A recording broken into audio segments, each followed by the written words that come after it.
Thank you. Thank you so much for this invitation this year, again here with you and Dr. John Gregg, Dr. and Professor Daryl McLean. It's a pleasure for me to be here and to be invited by Simon Fraser University. And I want just to acknowledge our thanks to the volunteers that have been working hard to make it possible under the supervision of Ellen. And I really want you to just a round of applause for all the people who are anonymous, but they are doing a great job here in this community.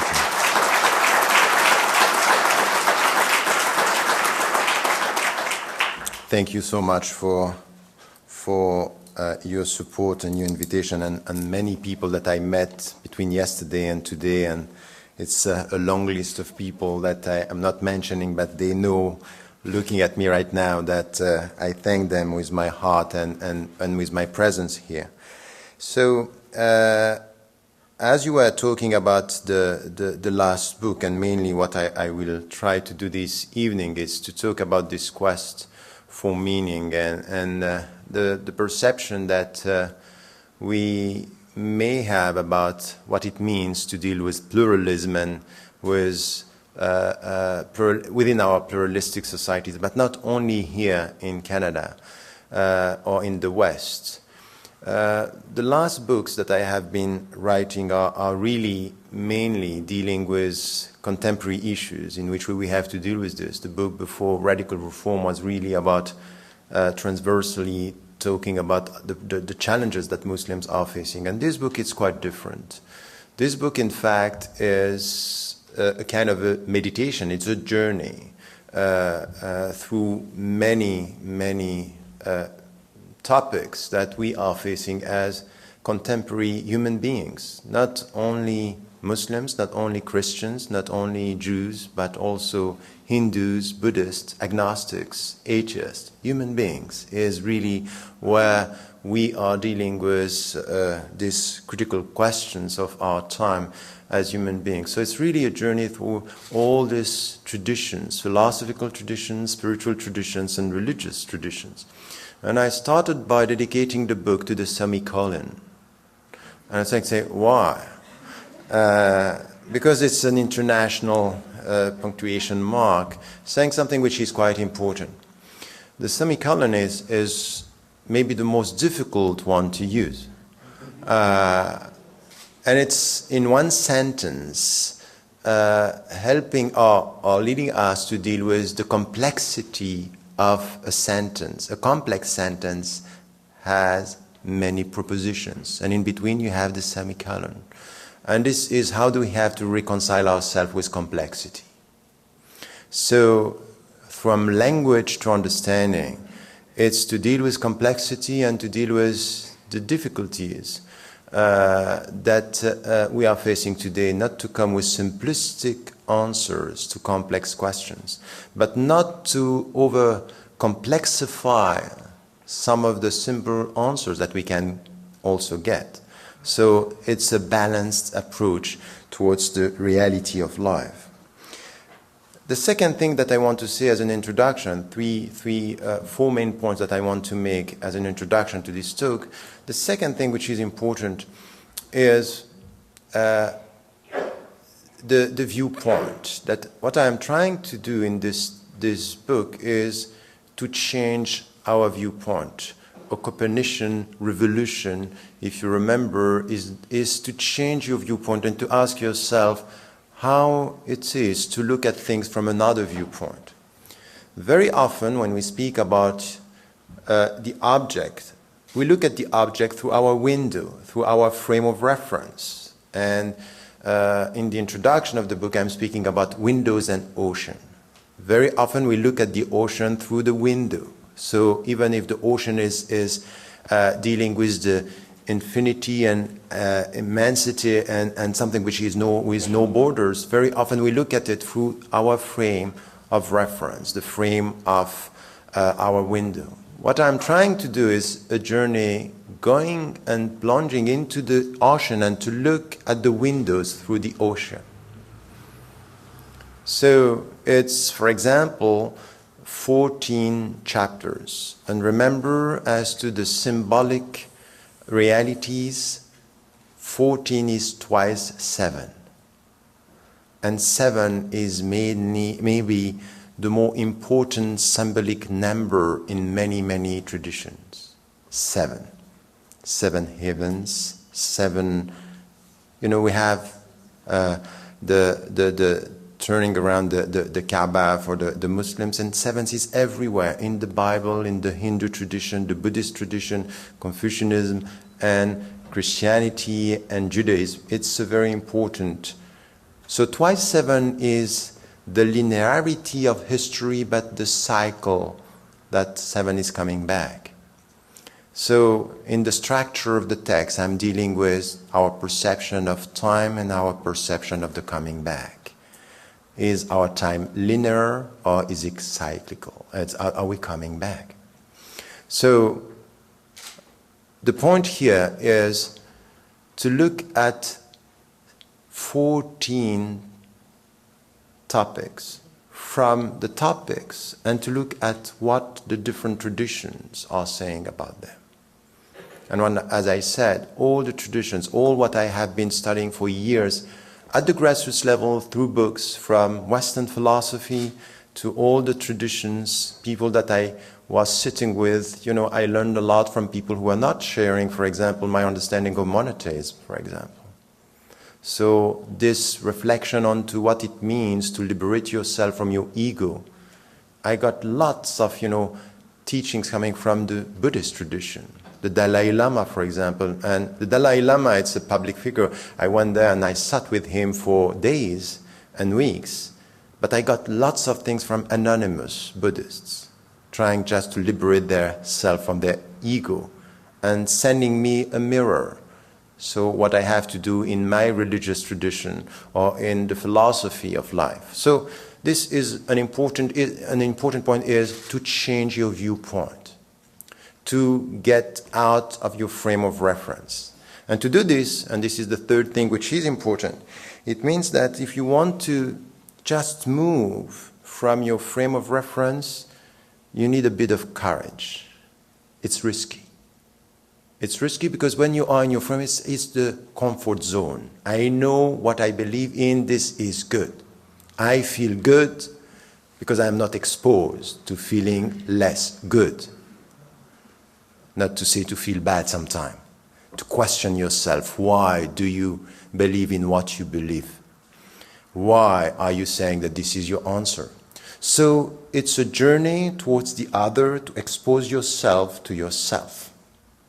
It's to come back to yourself by getting there, taking the risk.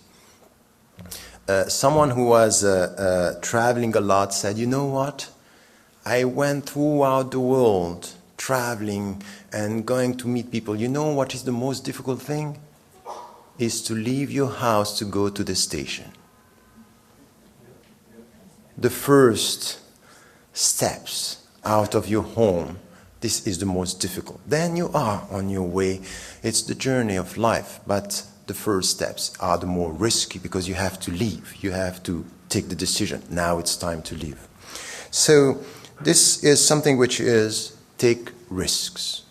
And this journey is something which is important. And with this, it means that at the starting point of this journey, what we need to nurture is a specific mindset. A mindset is the way you look at yourself, the way you look at the other, the way you look at the world, accepting its complexity, accepting your limits and your limitations when it comes to your own answer. It doesn't mean that you don't believe in what you believe. It doesn't mean that you are not convinced, but you question your conviction. You ask yourself, why do you believe in this, and how the others, the people who are not sharing your views and conviction, why do they believe in this, or in which way they are believing in it? This is the starting point of what I call, and it's important in the book, intellectual empathy. So intellectual empathy is intellectually to be able to put yourself in the shoes of the other and say, okay, from where you are, I'm trying to get the sense of what you think. Understanding here that it cannot be wrong per se. It's another viewpoint that you are not sharing, but you are trying to get this understanding. And to do this, there are 4 qualities that are very important. And let me tell you this as something which is for me now the starting point of anything which has to do with dialogue. I've been involved in interfaith dialogue, philosophical dialogue. This is my life. In fact, coming from Egypt, being European by culture, living in Switzerland, in Europe, the story of my life is always to be in dialogue with people. And very often you are in such a discussion with people coming from other cultures and spiritualities and religions. You travel a lot, you go, I was visiting South America, African countries, Asia, throughout the world. And then you ask yourself, that's all good to discuss and to have your mind open. But don't we need something which is deeper than that? And the first that I understood, it's crossing all the tradition, is humility. Humility means I don't get it all. I have something to learn from the people I meet. I have something to learn. It's a mindset. It's a mindset. This intellectual humility, which is exactly what all the students need as something which is the starting point of your intellectual journey. Getting knowledge, intellectual humility. So the opposite of anything which has to do with arrogance. Arrogance is something that in all the philosophical tradition, just read Socrates, arrogance is the problem. To be arrogant. I know that I don't know is the starting point of humility. I know that I don't know everything. So this is something which is quite important. The second dimension is, while you are humble, and it's tricky because when you think that you are humble, the only fact that you think that you are humble is a lack of humility. If you go to someone and say, you know what, I'm humble, and say, okay, I got it. You can't. It's something which is the very subtle dimension of humility, is that you cannot, it's always to be questioned. You are humble when you always question your humility. When you think that you get it, you should still have to work on it.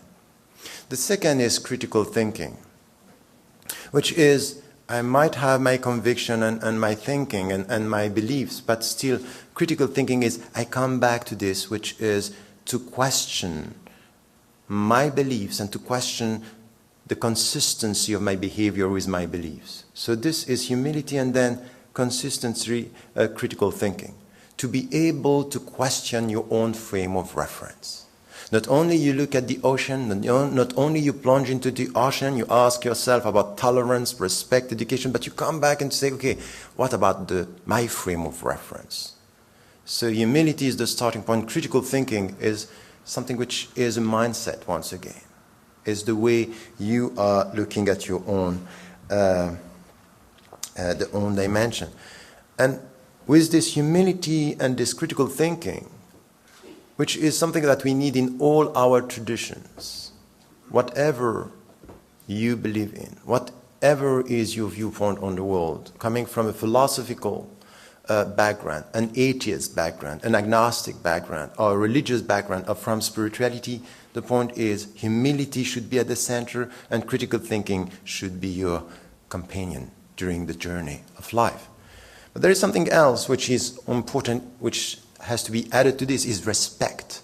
And respect, this is coming from the intellectual empathy, which is, I might not understand what you believe in. It could be different from mine, but I respect your viewpoint. I respect your belief. Meaning by this, that my respect is not only to acknowledge that you are here, but for me to try to understand from where you think. So, no respect without knowledge, or trying to get that knowledge. It's just ignoring is not a sign of respect. Knowledge is a sign of trying to get knowledge of what the people are thinking. So, humility, critical thinking, and respect. To add to the first step, which is courage. These are the qualities that are needed if we want to develop a philosophy of pluralism. And there is one last thing which is important. While you know what you need, you should also know what you are fighting. And there is something which I find in my own religious tradition, but in many, many philosophical and spiritual tradition, which is for me something that we have to fight. And it's the dogmatic mind. The dogmatic mind is not only a religious mind. As I am always repeating, I met so many people doubting and being very arrogant with their doubt. Very dogmatic about the fact that you have to doubt. Which is paradoxical, but it's true. And they think that because you don't doubt, you cannot be open-minded. So they end up being very dogmatic with that. And what is a dogmatic mind? A dogmatic mind is not an exclusivist mind. It's a binary. It's a binary. It's a way to look at things through a binary vision. And it's as simple as, I'm right, so you are wrong. And you find this in all the traditions. People thinking that because I think that what I believe is right, there is no other option but for you to be wrong. And this is the way that we are not doubting ourselves, while it's not a point to doubt the truth, but doubting ourselves, that I might be wrong with my own truth, that I might be in contradiction. So this dogmatic mind is very problematic. And the dogmatic mind could come out of many, many dimensions. And paradoxically, we can find people nurturing a dogmatic mind because their mind is under the pressure of emotions. Very often when your mind is under the pressure of emotions, you nurture a dogmatic mind. This is what we get with populist parties today. Emotional politics is nurturing dogmatic minds that are not aware that they are dogmatic, because they react with their emotion. And it's very, very, this is exactly the opposite of complexity. It's simplification of everything, a simplistic perception of things. It's coming from my emotion. I'm scared of the other, so the other is the danger, so I'm right, he's wrong. So emotions, when they are not controlled under the pressure of populism, could nurture dogmatic minds. And if we are serious about democratic process, if we are serious about pluralism, if we are serious about living together, this is where we have to start. How do we deal with anything that could push us towards having dogmatic minds, from very strong emotional politics to simplistic understanding of the other? So it's all about knowledge, mastering ourselves and mastering our emotions in the way we are becoming human beings. No humanity and humanism without education. Education is the way forward. And we need to educate ourselves to be human beings, to be citizens, to be committed, to be humble, to get this knowledge and to respect the other, as much as we respect ourselves. So this is a process here which is upstream from all the discussions. You can have very nice discussion about, it's very easy here in this room to be open-minded. But at the end of the day, if we are not nurturing this, if it's not something which is a journey, taking the risk of the other, taking the risk of getting this knowledge, taking the risk of intellectual empathy, to be self-critical, and at the same time to respect, if we are not equipped, the journey is going to be difficult. And we end up with very simplistic answers to complex questions. So, having said that here, and knowing that the dogmatic minds are everywhere, and sometimes we ourselves, we can be very open in many issues, but in very specific one, we can be very dogmatic. Be careful, it's not because on many issues you are open-minded that you are not sometimes dogmatic. Some are open with the world and dogmatic with their kids. It's exactly the same with the kids. They are open towards everyone, but with the parents they are very dogmatic. Our judgment here, and this is why I'm talking about being critical, self-criticism here, it's just to mind your way of thinking and to be aware of that. So what I did is really a journey through 14 topics, and the first one is really the very title of the book, The Quest for Meaning. The genetician Albert Jacquard is saying something which is quite interesting. He said, you know what, when you are born, you are not born complete. You still need your parents. You are in need of your parents when you are born, because after 9 months, you still need your parents to feed your mother, and then of course, you are in need, physically speaking. And this is the starting point of our journey. And when we are careless about the existential question, when at one point we are autonomous with our body and physically autonomous, the mind and our brain is starting to ask questions. Why? Why am I here? So now we have another dimension of being in need. We need answers. So when we end up being complete, physically speaking, and that's okay, we can go ahead because we are educated enough, we start to discover with our mind that we are in need of answers. So by definition, human beings are in need, always in need of something. It could be physical, and it could be intellectual or spiritual. We need answer to our questions. Why? So the quest for meaning is this one, is why am I here? And there is no civilization, no culture, no tribe, no nation, no religion where you don't find this question. And this is why Mircea Eliade, while he was writing his book on the history of religions, was saying the religious question and quest is part of the intellectual structure of human being. You have it in yourself. You need to answer this question. There will be no peace if you don't get an answer. And not to answer is to answer. Because if you are avoiding the question, like Blaise Pascal is saying, that you are diverting, distracting your mind from your death. Because the scoop is that one day you are going to die. This is the reality. And you have to face why. This is the true question that we have to face, and this is where all the religions, all the spiritualities, all the philosophies, everything is starting with this. And then the point is that this is where the quest for meaning, and this is where we are trying to respond. To get what, in fact? All of us. What means your answer to this essential question? In fact, by getting the answer, you are trying to respond to your need. It's to get peace. At the end of the day, our journey is just to get that peace. I have a question, I know the answer. And the answer is, I'm here because God exists. I'm here because I have to find my essence. This is what Jean-Paul Sartre and Heidegger were saying. You don't know why you are here. It's completely absurd. You are going to die, we don't know why. And you were born, you don't know why. There is no answer to this. You have to find your own answer. At the end of the day, your own answer is the way your mind is going to get some peace with the essential question of life.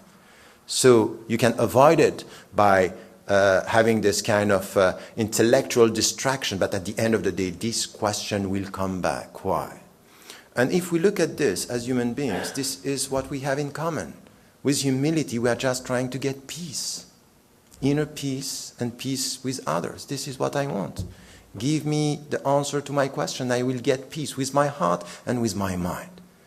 An answer to a deep question is to get this deep and in-depth peace for my life. And this is where you can get something which is the starting point of this journey.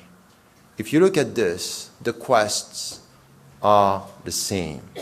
Now, in the book, I'm using the image of the mountain. At the top, at the summit, this is what we are looking for, the answer. Some are going to say, at the top there is God. Others are going to say, at the top there is wisdom. At the top there is liberation or nirvana. This is my truth. So we may disagree on what is on the top.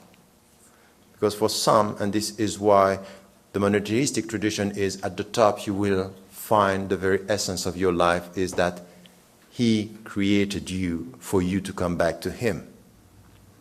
And we have different answers. But the point is that there are dimensions at the top that we agree upon, that we can find similar answers to different roots. And this is to look at the mountain from the valley and to accept the fact, to acknowledge the fact that it might be one summit, but many routes to it. And that you accept that. That you accept that this diversity of routes towards the summit is part of the humanity, and to accept and to acknowledge is something which is part of the humility.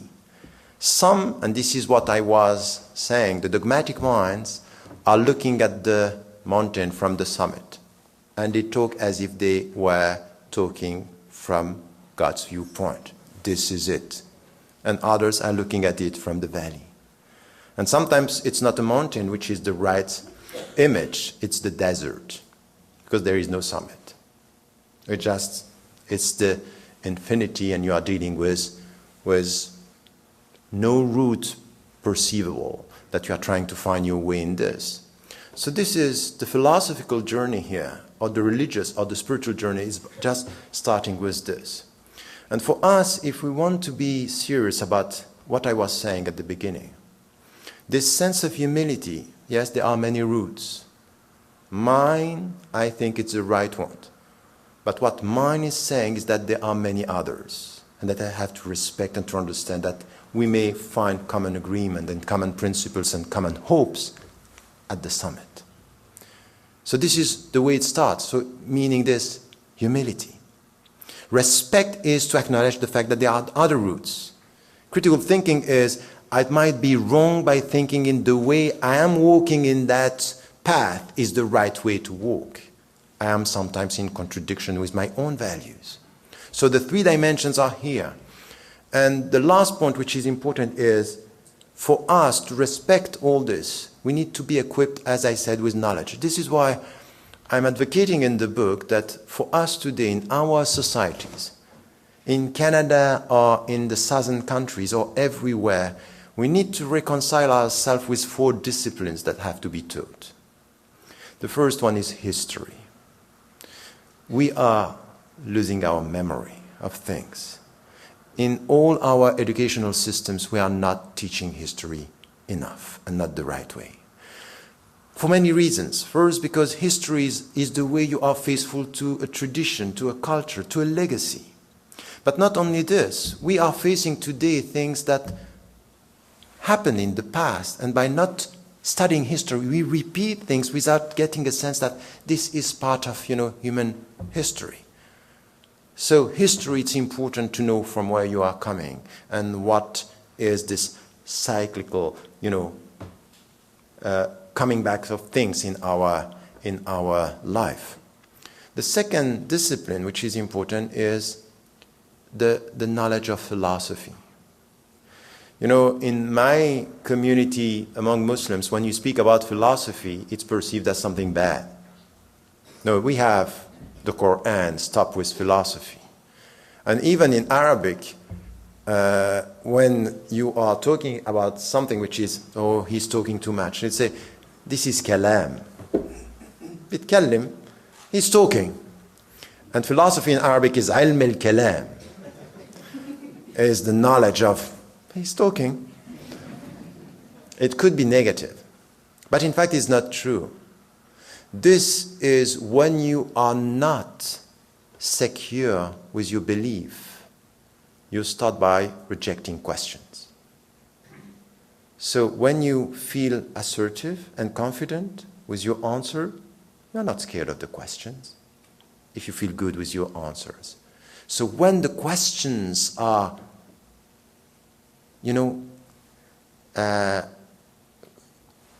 putting you in a situation when you don't feel at ease with the question, it means that there is a problem here. You're on the defensive. But if you come back to the very long Islamic tradition or the philosophical tradition, we need to get this sense of philosophy, asking questions, and to get a sense of what was produced by human beings. We need to teach philosophy again in our schools. Because philosophy is to question the ends of things, not the way it's done. is to question the ends of science. It's good to be a scientific, but the ends, what is the objective? Is why? Why do you want to know that? Why do you want to know how to go to, or to what is happening in the moon? Why? Why do you want to have the last computer? What is the point? Why? So this is something which is a very important thing, is the way, the philosophers are asking why when we are overwhelmed with know-how and how it works. So it's also the way we are questioning sciences, the ethics, the ethical dimension. Philosophy, it's important. History of religions and religions, not with catechism, but just to know that if we are talking about pluralistic society, how are you going to deal with the diversity of religions if we don't know anything about them? You don't even know what is your religion. Some are saying, I'm not a Christian, they don't know about Christianity. And we let the people think that you are free without knowing who you are. And once again, I'm repeating this again and again. There is a contradiction in terms between freedom and ignorance. Because ignorance per se is a jail. You are not free. You will be never free with ignorance. So when he speaks about religions, it's very important to get a sense of what Hinduism is, Buddhism, Confucianism, Judaism, Christianity, Islam, and philosophy as well. All this together, knowledge of religions is something which is important. Why? Because these are questions and answers to these critical questions. And some people are scared of these people who are coming with another religions because they don't know who they are themselves. It doesn't mean that you have to believe, but at least you have to know why you don't believe, why you don't accept, why this is no longer you. You need to know. Philosophy, religion, and the last one, which is quite, when I am saying this and repeating this, many people are saying, oh, I didn't expect you to speak about this, is arts. We need to teach arts to our kids, our citizens, our students, arts. Because it has to do with imagination. It has to do with beauty. Tell me the way you speak about beauty, I can know where you are coming from. Beauty is essential. Imagination is essential. Creativity is essential. This is something that we have to teach, again, in our schools, because the way cultures are dealing with imagination and creativity is so essential. It's so essential that if you are not getting this as part of our education, we end up confusing education with efficiency in economy and in making money, not in producing beauty. So these are things that are so important in developing a philosophy of pluralism. This is the starting point of what we have to do. And in the chapter on education, I'm just going to this dimension, saying in which way we have to deal with that. There are other topics, and there is one central discussion here that we have in all the philosophies and all the spiritualities and all the religions. And it's a very important question for us today. It's the very meaning of freedom. So this is a topic where we think that we don't agree, or we agree superficially in to be free is to do whatever you want. But I have a question. In these times of mass communication, pressure on your mind, then when the publicists, they are dealing with psychologists, you know that. You know that the movies that you have in Hollywood and now Bollywood are produced with the help of psychologists. They know exactly what is needed for you to cry, for you to feel good or bad. Even when you go to the supermarket, you go and you enter, you think that you are free to choose whatever, and there is a music there. I said, oh, good. Yes, very good. They know exactly how to help you to buy. And you feel good. You buy and you feel good. And you feel free. Ask yourself this deep question. How do you get this freedom? How do you know that you want what you want? How do you know that you like what you like? When people sometimes, even with music, are deciding that there is something which is going to be the hit of next summer, I say, okay, I listen to it, it's not quite good. And 1 month later, I think, oh yes, at the beginning I thought it was not so good. And then, no, yes, it's good.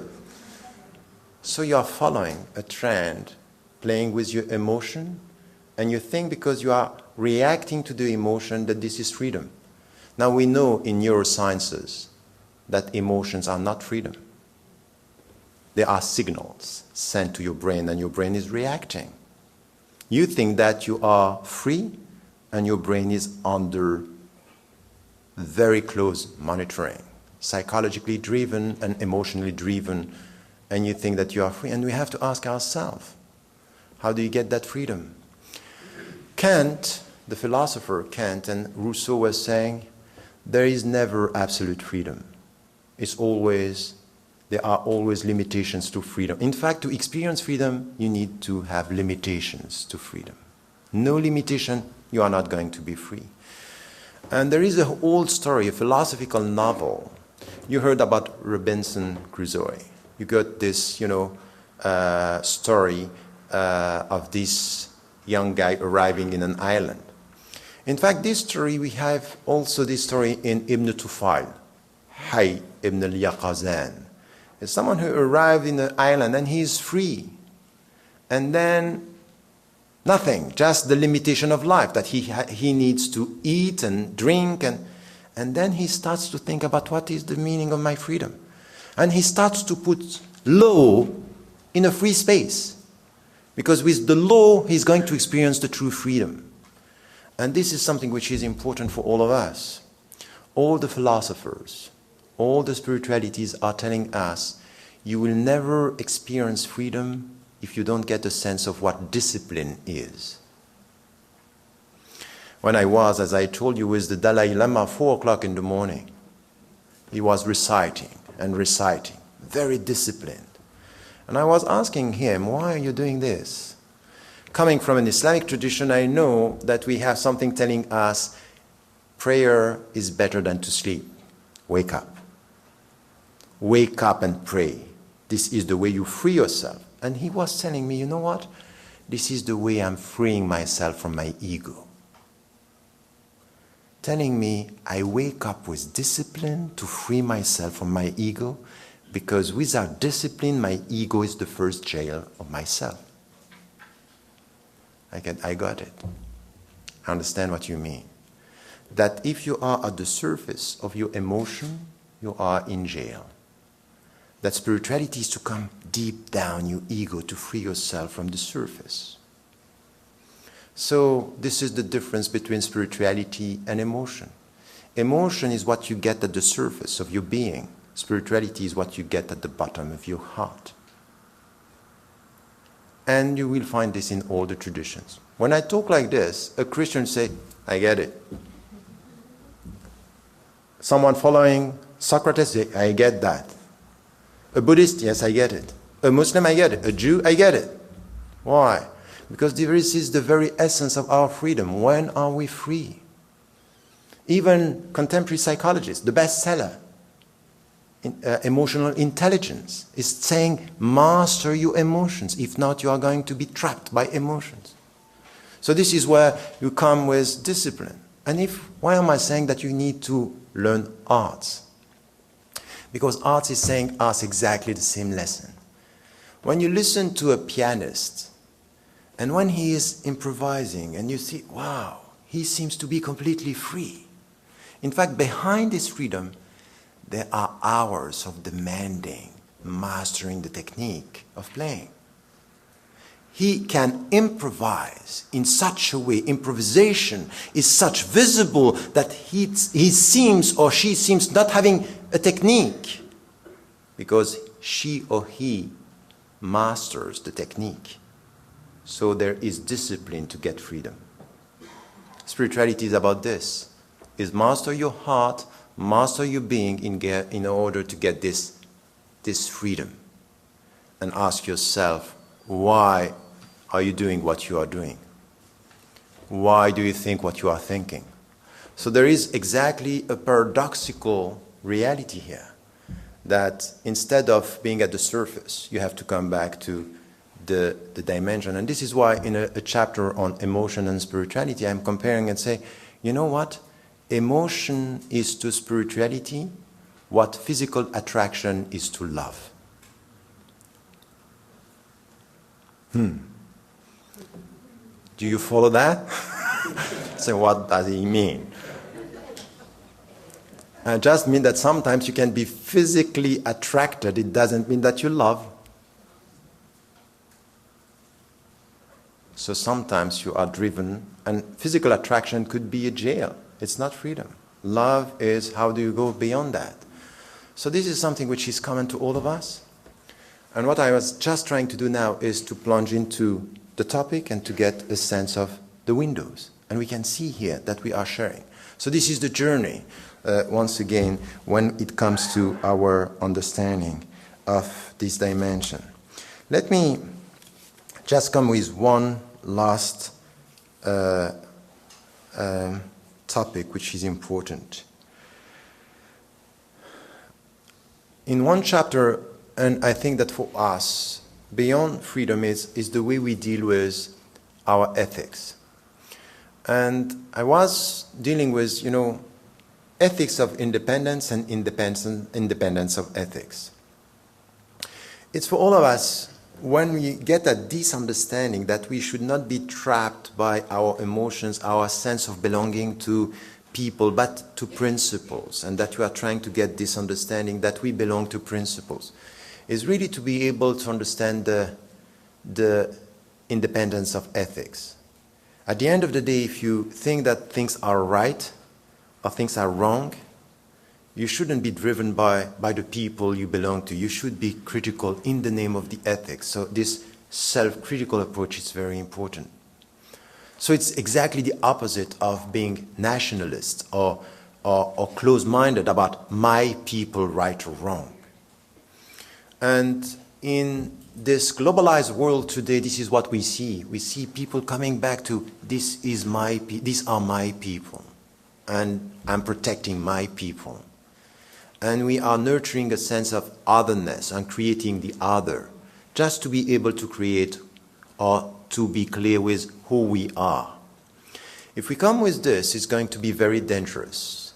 It's all this business, all this discussion about identity perceived as a very closed world where this is me, this is us, in order to say who we are not.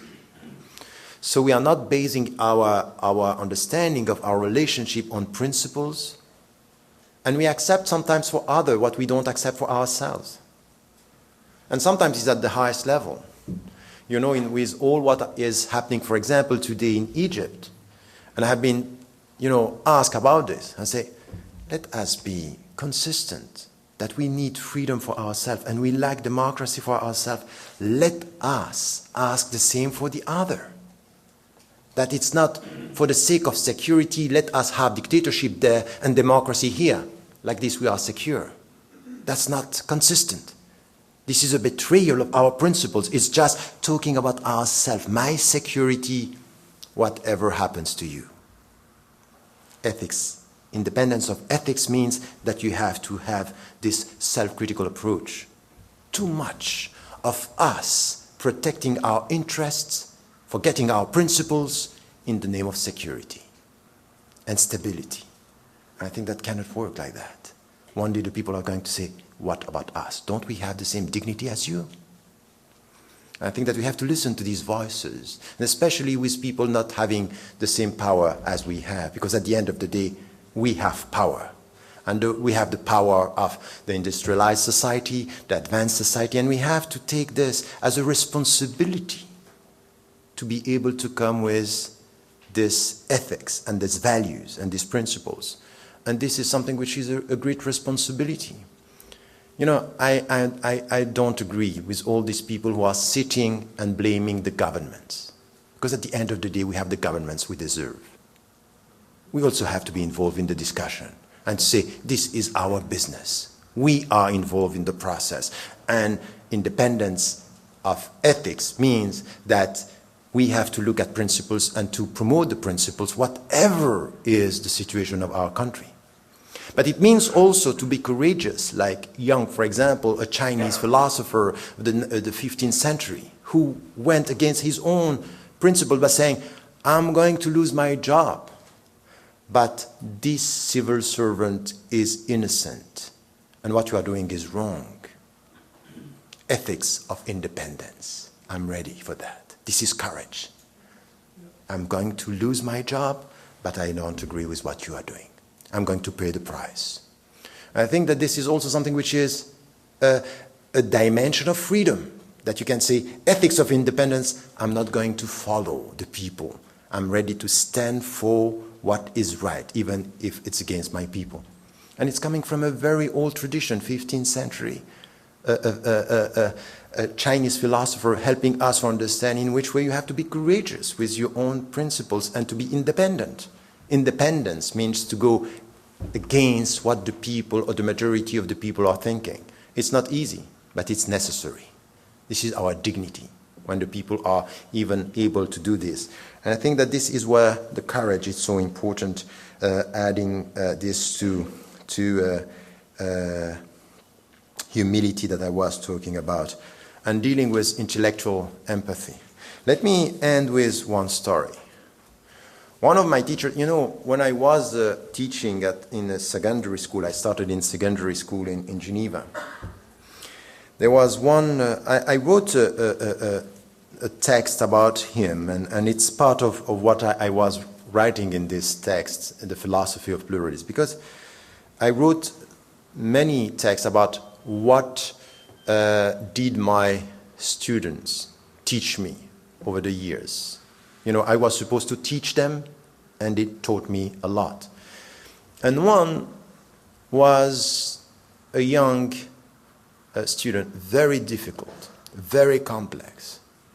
He didn't want to be loved. He didn't want to be respected. He wanted conflict. He had the feeling, I am someone if I'm in conflict with you. And he was always, I was saying something good, he was always contradicting. And once, we went together in Africa, he came, we had a trip just for, this was things that I was doing, pedagogical trips to Asia and Africa to help the young students to get a better sense of, other cultures, other traditions. Before that, once, his sister called me, and she told me, look, we are in hospital, and he beat my mother. And it was very, very tough. I went there, and I was just facing this reality, what happened, and I was going to shout at him, and she told me, look, she took me like this, she, look, this is the way my father was dealing with us, beating us, and violence was the language within the family. And she gave me something which was essential, what I call intellectual empathy, that I understood without justifying. Beating your mother will never be acceptable. But I understood where he was coming from. And when you understand without judging, or without justifying, your judgment is different. Where you understand without justifying, your judgment is different. I understanding where you come from. This intellectual empathy is something which is so important in our understanding of this diversity. That it happens in our daily life is suspend your judgment. Suspend your judgment. In the name of your freedom, in the name of your principles, in the name of your courage, in the name of your humility, suspend your judgment. It might be that you are going too fast in judging the people at the surface of the behavior. Within your religious or communities or your society, this is something which is an important take. And this is where I think there is a central concept that we need to nurture. Coming from that is compassion and forgiveness. So this is also something which is part of all our traditions. But we have to be serious about that. Very serious about that. Compassion. And as the Buddhists are putting it, compassion starts with your own self. To get less a sense of guilt and more a sense of compassion towards yourself. You start, in the Buddhist tradition, you start compassion with yourself. It's not because you are doing bad or that you are wrong or you should nurture the sense of being guilty guilty in everything. It's know to appreciate or to like yourself. The starting point of the journey in our life is this, is know to like your own self, to respect yourself, and not to say, okay, if I'm feeling this, it's... And you know, in the religious communities, it's very important.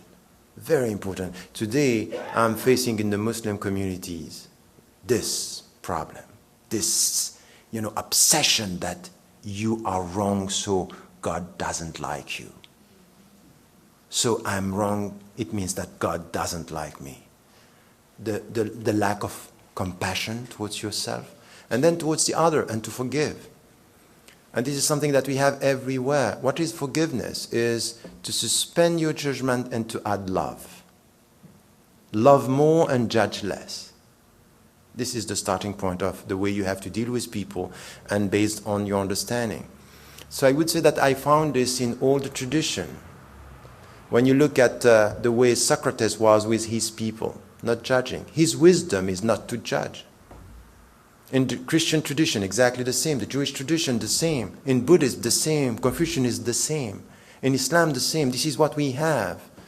And we are not respecting this very deep dimension of our respective traditions. Let us come to this. This is what we find at the summit. This is what we need to reach. And this is where we are getting to it, with humility, with respect, with understanding, and with dedication. But to get that, there is something which is at the beginning, is our relationship with our ego, with arrogance. And I would say that the journey is really this one. It's coming back to the very beginning. And this is why some people don't like this story. But you remember the story of the alchemist? You read that book? He took something which is a very old tradition, which is a Christian mystics and Muslim mystics, they agree on this story. It's exactly it. He translated it into a modern novel. Is in Andalusia. He said, you will get the secret of life in Egypt. He went to Egypt, and in Egypt, he got the answer. The answer is in Spain. Where do you come from? So it's to go there and to come back. But there is one difference. Is the location where you came back after going to Egypt is not exactly the same as the one you left. You know why? Because between the two, there is Egypt. There is the journey. Let us do that with our own tradition. Come back to the essence, but going through this journey towards the others, with the others, in critical discussion and mutual respect. Thank you.